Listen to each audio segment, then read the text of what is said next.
دوستو ویسے تو آپ لوگوں نے بہت ساری کہانیوں کے ساتھ ساتھ ہالی ووڈ اور بالی ووڈ کی موویز میں بھی ایسے بہت سارے انسانوں کو دیکھا ہوگا کہ جو حد سے زیادہ لمبے اور طاقتور ہوتے ہیں، اتنے زیادہ لمبے کہ ان کے سامنے انسان تو انسان بلکہ اونچے اونچے پہاڑ بھی چھوٹے محسوس ہوتے ہیں۔ شیطان جیسے دکھنے والے یہ لوگ عام انسان کو تو اپنی مٹھی میں دبا کر ہی مسل دیتے ہیں، لیکن دوستو ابھی تک یہ ساری چیزیں آپ نے صرف موویز اور کہانیوں میں ہی دیکھی ہوں گی، لیکن آج کی اس ویڈیو میں ہم آپ کو ایک ایسے انسان کے بارے میں بتائیں گے کہ جو سچ میں اتنا زیادہ لمبا تھا کہ اگر وہ سمندر میں بھی کھڑا ہو جایا کرتا تھا جب بھی نہیں ڈوبتا تھا، بلکہ اس کے بارے میں تو یہ بات بھی مشہور ہے کہ وہ سمندر میں کھڑے ہو کر اپنے ہاتھ سے مچھلی نکال کر اپنا ہاتھ اوپر اٹھا کر سورج کی گرمی سے اپنی مچھلی کو بھون لیا کرتا تھا اور وہیں کھڑے کھڑے اس مچھلی کو کھا جایا کرتا تھا۔ دوستو میں بات کر رہا ہوں ہسٹری کے سب سے لمبے انسان یعنی اوج بن انک کے بارے میں۔ اوج بن انک نہ صرف اتہاس کا سب سے لمبا انسان تھا بلکہ اس نے 3500 سال کی ایک لمبی عمر بھی پائی تھی، یعنی یہ 3500 سال زندہ رہا تھا۔ روایتوں کی مانیں تو یہ حضرت آدم علیہ السلام سے لے کر حضرت موسیٰ علیہ السلام کے دور تک زندہ رہا تھا۔ پروفیٹ حضرت نوح علیہ السلام کے دور میں جو اس دنیا میں خطرناک طوفان آیا تھا، اس طوفان میں بھی اوج بن انک ہی دنیا کا وہ اکلوتا انسان تھا کہ جو حضرت نوح علیہ السلام کی کشتی پر سوار نہ ہونے کے باوجود بھی بچ گیا تھا، یعنی یہ اس طوفان میں بھی نہیں ڈوبا تھا۔ دوستو اگر زیادہ تر اتہاسکاروں کی مانیں تو اس کے والد یعنی فادر کا نام انک تھا اور اس کی ماں کا نام سفورہ تھا، یعنی یہ حضرت آدم علیہ السلام کا رشتے میں نواسا تھا۔ حالانکہ دوستو جہاں ایک طرف یہودی، عیسائی اور مسلم دھرم کے ماننے والے بہت سارے لوگ اوج بن انک کے اتہاس کو بڑی شوق کے ساتھ پڑھتے ہیں، تو وہیں دوسری طرف مسلمانوں کا ایک بہت بڑا گروپ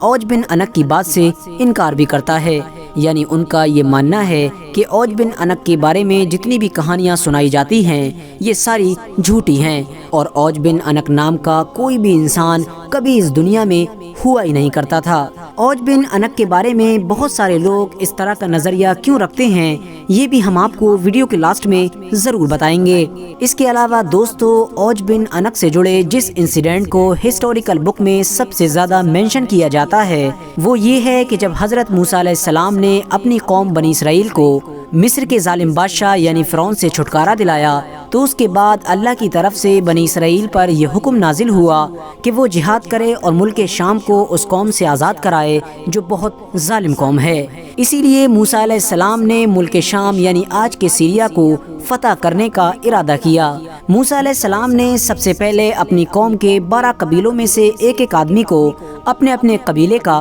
سردار مقرر کیا اور اس کے بعد ان سبھی 12 لوگوں کو ملک شام یعنی سیریا کی طرف روانہ کیا اور ان کو یہ نصیحت کی کہ جا کر تم دیکھ کر آؤ کہ آخر ملک شام کا کیا حال ہے، تاکہ اس کے بعد ہم اسی طرح سے جنگ کی تیاری کر سکیں۔ لیکن دوستو جب یہ سبھی 12 لوگ ایک لمبا سفر طے کرنے کے بعد ملک شام پہنچنے میں کامیاب ہوئے تو ان سبھی کا سب سے پہلے سامنا اوج بن انک سے ہوا جو حد سے زیادہ لمبا اور طاقتور تھا۔ اوج بن انک کو دیکھ کر یہ سبھی لوگ بہت بری طرح سے گھبرا گئے۔ اوج بن انک کو جب ان سبھی لوگوں کی حقیقت معلوم ہوئی تو اس نے ان سبھی لوگوں کو پکڑ لیا اور پکڑنے کے بعد ان سبھی کو اپنی بیوی کے پاس لے کر گیا اور اپنی بیوی کو بتایا کہ دیکھو یہ سبھی لوگ مجھ سے جنگ کرنے کے لیے آئے ہیں، اور اس کے بعد اوج بن انک نے ان سبھی کو اس ارادے کے ساتھ زمین پر رکھا تاکہ وہ اپنے پیر سے ان سبھی سرداروں کو کچل ڈالے، لیکن اس کی بیوی نے ان سبھی سرداروں کو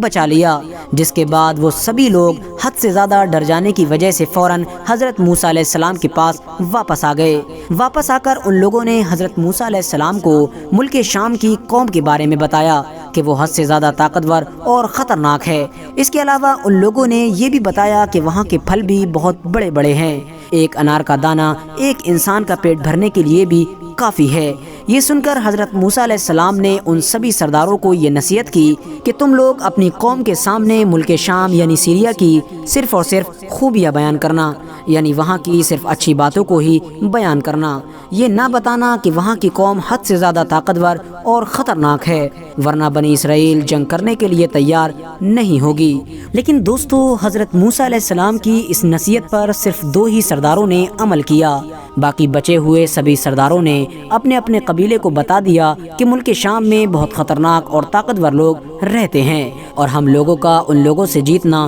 ناممکن سی بات ہے۔ یہ سن کر بنی اسرائیل نے وہی کیا کہ جس کا حضرت موسیٰ علیہ السلام کو بھی ڈر تھا، یعنی بنی اسرائیل نے جنگ کرنے کے لیے ملک شام جانے سے انکار کر دیا۔ حضرت موسیٰ علیہ السلام نے اپنی قوم کو بہت سمجھایا اور انہیں بتایا کہ اللہ تعالیٰ نے مجھ سے فتح کا وعدہ کر لیا ہے، لیکن اس کے باوجود بھی ان کی قوم ان کے ساتھ جانے کے لیے تیار نہیں ہوئی، بلکہ حضرت موسیٰ علیہ السلام کی قوم نے ان سے یہ تک کہہ ڈالا تھا کہ تم اور تمہارا رب جا کر جنگ کرو، ہم لوگ تو یہیں پر بیٹھے رہیں گے۔ حالانکہ دوستو، بنی اسرائیل کی اس نافرمانی کی وجہ سے ان لوگوں کو سزا بھی ملی تھی اور وہ لوگ اگلے 40 سال تک جنگلوں میں بھٹکتے رہے تھے۔ آخرکار اپنی قوم کے انکار کرنے کے بعد موسیٰ علیہ السلام نے اب خود ملک شام جا کر اس طاقتور انسان سے مقابلہ کرنے کا ارادہ کیا۔ جیسے ہی حضرت موسیٰ علیہ السلام کا اوج بن عنق سے سامنا ہوا تو اوج بن عنق نے چاہا کہ ان کو چیٹی کی طرح اپنے پیروں سے مسل ڈالوں، اور اس کے بعد اوج بن عنق نے حضرت موسیٰ علیہ السلام سے کہا کہ تم ہی بنی اسرائیل کے وہ سردار ہو کہ جس نے فرعون کو سمندر میں ڈبو دیا تھا، اور یہ کہتے ہی اوج بن عنق نے موسیٰ علیہ السلام کے اوپر حملہ کر دیا۔ حضرت موسیٰ علیہ السلام نے بھی اوج بن عنق کے اوپر جوابی حملہ کیا اور لگ بھگ 10 فٹ اچھل کر اپنے عصا مبارک یعنی اپنی چھڑی کو اس کے ٹخنوں پر مارا، اور یہ حملہ اتنا کارگر ثابت ہوا کہ وہ اوج بن عنق نام کا انسان وہیں پر ڈھیر ہو گیا۔ اتہاس کی کتابوں میں آتا ہے کہ اوج بن عنق کے مر جانے کے بعد اس کی ہڈیاں اگلے کئی سالوں تک اسی میدان میں پڑی رہی تھیں کہ جس میدان میں اس کی موت ہوئی تھی۔ حالانکہ دوستو، جیسا کہ میں نے آپ کو ویڈیو کے شروع میں بھی بتایا تھا کہ بہت ساری اتہاسک کتابوں میں اوج بن عنق کا ذکر ہونے کے باوجود بھی مسلمانوں میں زیادہ تر لوگ اسے ماننے سے انکار کرتے ہیں، اور اس کی وجہ یہ ہے کہ کیونکہ قرآن میں اوج بن عنق کا نام کہیں پر بھی نہیں آیا ہے، بلکہ ساتھ ساتھ قرآن میں یہ ضرور آیا ہے کہ حضرت نوح علیہ السلام کے دور میں جو طوفان آیا تھا، اس طوفان میں سوائے ان لوگوں کے کہ جو حضرت نوح علیہ السلام کی کشتی پر سوار ہو گئے تھے، کوئی بھی اس دنیا میں نہیں بچ سکا تھا۔ تو ظاہر ہے اس بات سے بھی اوج بن عنق کے ہونے کی بات جھوٹی ثابت ہوتی ہے۔ اس کے علاوہ ابن کثیر جیسے بڑے بڑے مفسرین نے بھی اوج بن عنق نام کے کسی بھی انسان کے اس دنیا میں ہونے سے انکار کیا ہے اور اس کی تمام باتوں کو من گڑنت بتایا ہے۔ فی الحال دوستو، آج کی اپنی ویڈیو کو ہم یہیں پر ختم کرتے ہیں۔ ویڈیو پسند آنے پر نہ صرف ویڈیو کو لائک کریں بلکہ اپنے فرینڈز کے ساتھ بھی ضرور شیئر کریں، اور اسی طرح کی نالجبل اور ہسٹوریکل ویڈیوز ہمیشہ دیکھنے کے لیے ہمارے اس چینل کو سبسکرائب کر کے ساتھ ہی میں بیل آئیکن کو بھی پریس کر دیں۔